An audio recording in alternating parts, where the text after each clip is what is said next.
जय परमेश्वर देवता लोगों, जय परमेश्वर की बनियों ने अपने राक्षसी पाप से सबों की अकल खराब कर दी है, जिससे नेकी और बदी को नहीं समझते हैं। और इसी पाप की वजह से ही गरीब अमीर बे औलाद रह जाते हैं।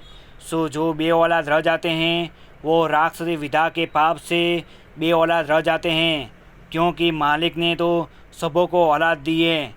क्योंकि सज्जग में कोई बे औलाद नहीं रहता था और सबके औलाद होती थी। और अब जो बे औलाद रह जाते हैं और उनके औलाद नहीं होती है, सो यह बनियों का राक्षसी पाप है। साध अनूपदास महाराज लिखी किताब जगत कहानी 274 पेज पढ़ करके बंदोबस्त करो। जब तुमको और तुम्हारी औलाद को अच्छी तरह से आराम मिलेगा। वो किताब मुफीद आम मौसम ब जगदितकारनी अष्टतनीब सात अनूपदास मोत वतन मुलक मारवार यह जगदितकारनी, जिसको श्री अनूपदास प्रिंटिंग प्रेस छावनी अनमपुरा में छाप के प्रसिद्ध किया। तारीख 17 अप्रैल सन 1909 जहाँ बैसाख बुद्धि 12 सम्मत 1965, पेज नंबर 46। जब तक संसार में से यह विघ्न दूर नहीं होंगे और वो गुप्ती पाप जहाँ पर होता है वहाँ पर सिवाय बनियों के और कोई भी नहीं जा सकता है। इससे इनका जाल मालूम नहीं हो सकता है। सो संसार के लोग एक दिल होकर इनके राक्षसी पाप को छोड़ाओ। जब संसार का भला होगा और सब संसार की औलाद उभरेगी। क्योंकि पहले ज़माने में चांदी सोने का ठाठ और पाठ था और अब नहीं है। सो वो पैसा कहाँ गया? क्योंकि ज़मीन तो वो की वही है। क्योंकि पैसा ना तो गलाया जाता है और ना खाया जाता है, वो तो सिर्फ खर्च करने के काम में लिया जाता है। सो तुम सभी जानते हो कि पहले ज़माने में धन बहुत था और सोने चांदी की खाने थी। सो इन सौदागर महादान ने राक्षसी पाप से खानों को गुम कर दिए। और यह खाने जो है वो जमीन माता के शरीर की चर्बी है, परंतु यह बनिए जमीन माता के नाम का पाप कराते हैं, जिससे चर्बी गल गई है।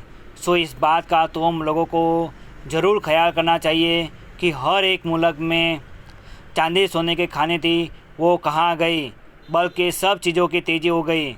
और जिनको कि हीरा और पन्ना के खाने कहते वो पत्थर है, मगर हरा हीरा था तो वह हरा हीरा था, और नीला पत्थर था वो नीला हीरा था, और सफ़ेद पत्थर था वो सफ़ेद हीरा था, और लाल पत्थर था वो लाल हीरा था, और पीला पत्थर था वो पीला हीरा था। क्योंकि यह पत्थर है जो ज़मीन माता के हाड़ है। तो अगले ज़माने में जब काल नहीं पड़ते थे, जब ज़मीन माता का शरीर निरोगा था, तो हाड़ों में रोशनी थी। परंतु यह बनिए लोग जिस दिन से काल पड़ाने लगे हैं और तरह तरह के रोग ज़मीन माता को कर दिए हैं, सो बीमारी के स्वभाव से सब चीज़ों की शिकल बिगड़ गई है।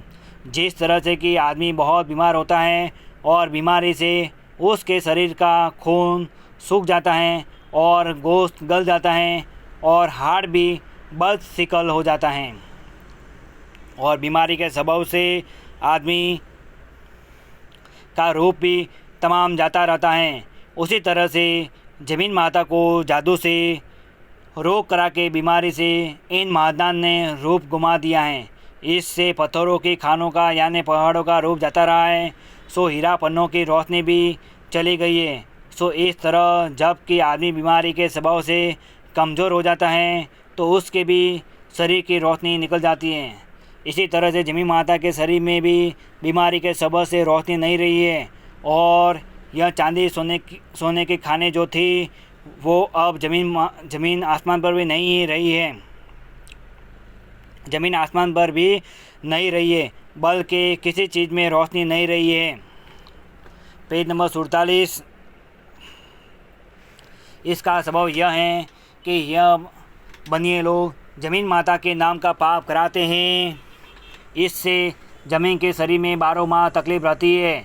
और जिस तरह से कि रावण ने शनिचर को राक्षसी विदा के पाप में दुखी किया था, इसी तरह से इन बनियों ने भी मुझ गरीब को अपने राक्षसी पाप से दुखी किया है और इस पाप से ही तमाम जान के लोगों की बुद्धि भ्रष्ट कर दिए। सो मैं तमाम जान के बच्चे बचने के लिए इन सौदागरों के जाल से वाकिफ़ करता हूँ, क्योंकि जिस तरह से रावण ने और हन्नाकुंड ने 3 लोग की बुद्धि भ्रष्ट कर दी थी, उसी तरह से सौदागर महादान ने 3 लोग की बुद्धि भ्रष्ट कर दी है कि जो भाई भाई के सम नहीं है, सो दुनिया की बुद्धि राक्षसी पाप से कैसी भ्रष्ट कर दी है कि जैसे जानवर होते हैं और वो बेसमझ होते हैं, इसी तरह से संसार के लोग हो गए हैं। क्योंकि आदमी के शरीर में जान तो है परंतु अकल नहीं है। सो यह बनिए बड़े हरामी हैं कि जो इन्होंने इंद्रजाल का पाप चलाया है, जिसका कुछ हिसाब नहीं है। कि अव्वल तो खुद ही तुम अपनी अकल से देखो कि पहले तो इन सौदागर महादान ने जमीन माता के नाम का पाप करा के जमीन माता को बीमार कर दिया है और ज़मीन के चर्बी को गला दिए हैं। सो इस बात की खबर अब तक किसी को भी नहीं है कि वो खाने कहाँ गई। सो यह अकल से भी सोचना चाहिए कि खाने कौन सा आदमी था कि जो उड़ कर चला गया, या पंखेरु जानवर था कि जो उड़ करके चला गया, जिसका पता नहीं लगता। क्योंकि यह चीज़ तो ऐसी है कि जो छुपाई से भी नहीं छुपती है।